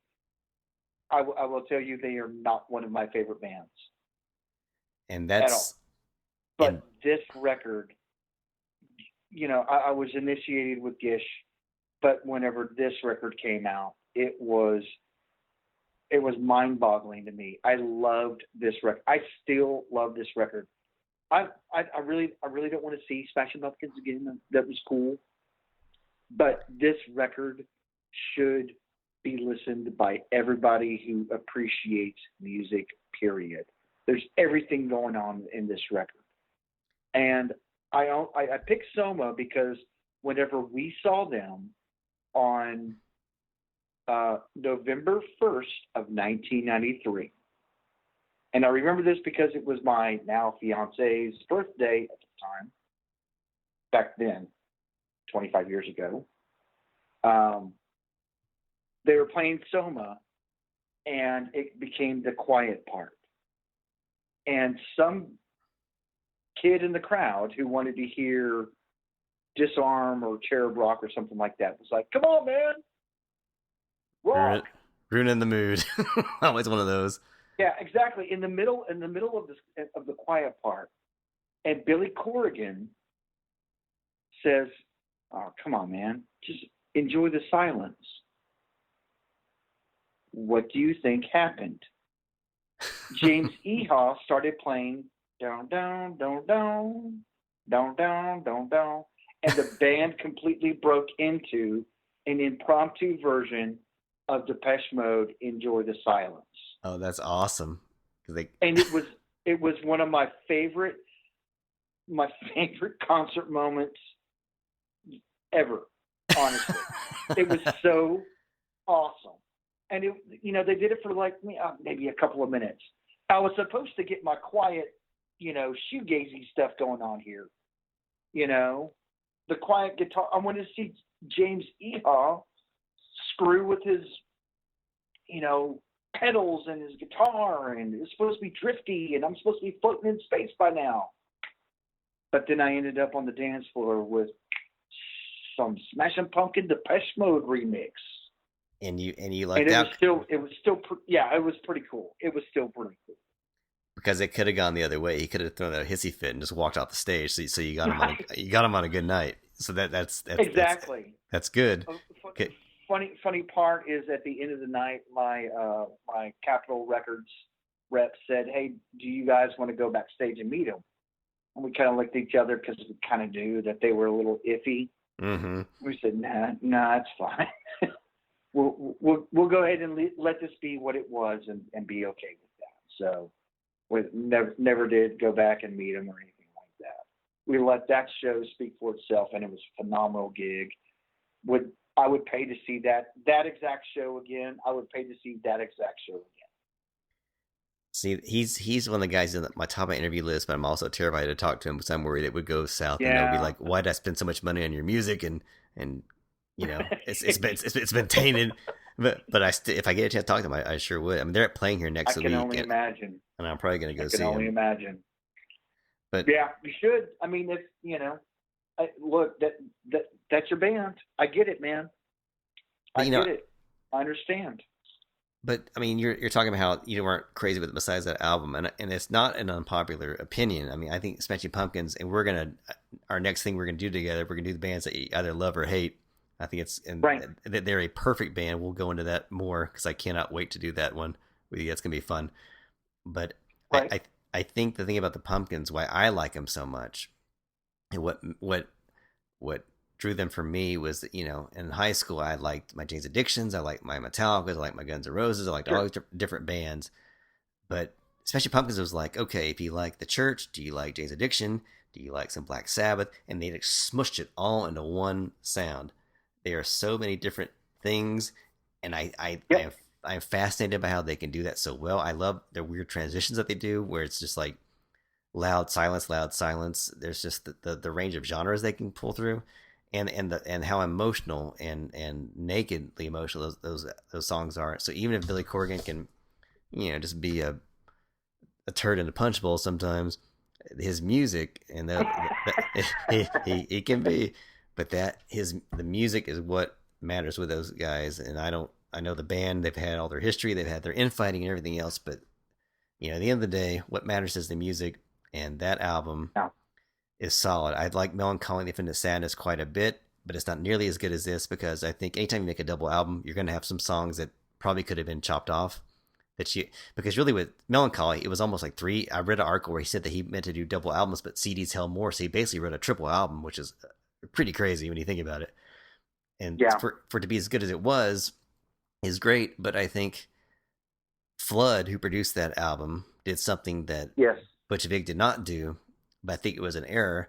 Butch Vig knew how to record Billy Corgan's vocals better. It wasn't so upfront. It was a little more buried, but I think he made him sound a richer vocal, where I think Flood pushed him to the front and center, and it's a little more nasal, and it kind of is almost, it's kind of jarring. Something about the way that Butch Vig mixes the Pumpkins is he just knew how to do it. And I think, from Cherub Rock to Silverfuck to Quiet to Today, it's just, and then ending it on Sweet Sweet and Luna are just two great closing tracks. That it's just, they talk about albums being a journey, but it's definitely, that album is definitely it covers everything you can think of. And agree. I love it. I wouldn't do anything but agree. And that's one of those, I know that some of those like all on one tours, people get kind of like, it's kind of lame. But if they did a Siamese Dream tour, I think that would be awesome, and I would totally go see it just for that. Because I would totally go see that. Because there's not one bad song. There's some I like lesser than others, but Nope. there's not one bad song on that album. They all have merit. So Maybe I'll get my regular version of Soma. yeah, maybe. It's so funny because I remember they did that. They were on that Depeche Mode compilation, but that was Yep. was for it wasn't Enjoy the Silence. That was for What did they do? Never Let Me Down. That's what it was. Yeah, Never Let Me Down. Yeah. So they've Yep. always had their Depeche Mode love. So Sure. Oh yeah. Yeah. It fits. It totally fits. Totally fits for me. So yeah, if I had to choose one album from that year, it would be '93. I'm glad you feel the same way, and I think I gotta go listen to it now when I wake up in the morning. Exactly. Well, I think we've covered 1993. I mean, there's so many albums to get through. It was hard to get to them all. I mean, I could go on and on. The Porno for Pirates put out an album that was out the year. Their solo album, James is Laid, was out that year. There's so many good ones, and I'll be sure to put some lists and some stuff like that on the website with some alternative picks. But I think we cover the heavy hitters. I think that it's just they're a lot of fun to revisit. It's been great chatting with you again. I think I love doing this nice podcast with you too. And I think that when you guys hear us next, we'll be talking about bands you either love or hate, which should be really fun. And we're gonna go fast and loose and not be precious. And we're gonna stir up some shit. It'll be a cage match. We'll see what happens. Just me and fill in the blank. So that'll be a good one. All right, Chris. Well, thanks for doing this again. And thanks a lot, Michael. Appreciate it. Thank you. Catch you soon, and we'll do the best and worst. Sounds great, man. All right, man. Have a good night. I'll talk to you later. You too. Bye. Bye. All right, big thanks to Chris for taking time out to talk to me today. It's been fun looking back on 1993 with him. As discussed, our next topic, we're going to be discussing bands you either love or hate with no in between, so look forward to that. Until next time, take care, and talk to you soon.